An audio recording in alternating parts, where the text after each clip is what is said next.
جن کی امید صرف اللہ ہو وہ کبھی نا امید نہیں ہوتے۔ نماز محبت سمجھ کے ادا کرو گے تو وہ تمہیں دوسری نماز کے لیے خود ہی کھڑا کر دے گا۔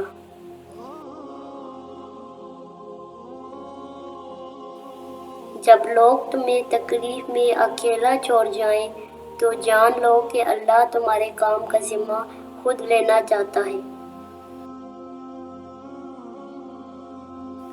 مومن کے لیے وہ ہر دن عید کا ہے جس دن وہ گناہ نہ کرے۔ جتنا مرضی پڑھ لو سوال تو پہلا نماز کا ہی ہوگا۔ دن کی پہلی فتح فجر کی نماز پڑھنا ہے۔ سجدے کی خوبصورتی یہ ہے کہ ہم زمین پر سرگوشی کرتے ہیں اور وہ عرش پر سنی جاتی ہے۔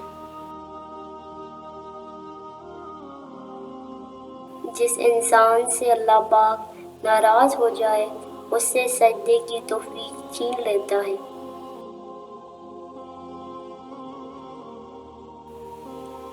زندگی جن زخموں سے بڑی پڑی ہے ان زخموں کا علاج صرف سجدے میں موجود ہے۔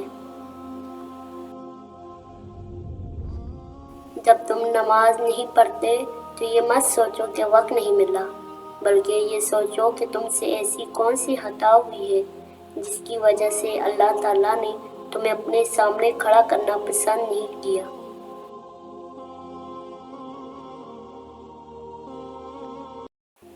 ہزاروں سوچیں الجھاتی ہے مجھے اور ایک سجدہ سلجھا دیتا ہے سب۔ جب 5 وقت کی نماز بھی رب سے گفتگو کرنے کے لیے کم پڑ جائے تو سمجھ جاؤ کہ آپ کو اللہ سے محبت ہو گئی ہے اور اس نے آپ کو اپنے قریب کر لیا ہے۔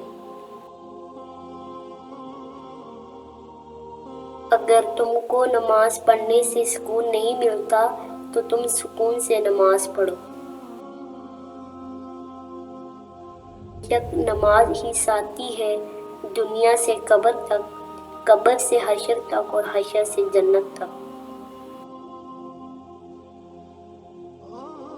نماز اللہ سے ملاقات کا بہترین ذریعہ ہے۔ جب یقین اللہ کی ذات پر ہو تب ہر چیز کی پرواہ کرنا چھوڑ دیا کرو کیونکہ وہ ذات کسی کو مایوس نہیں کرتی۔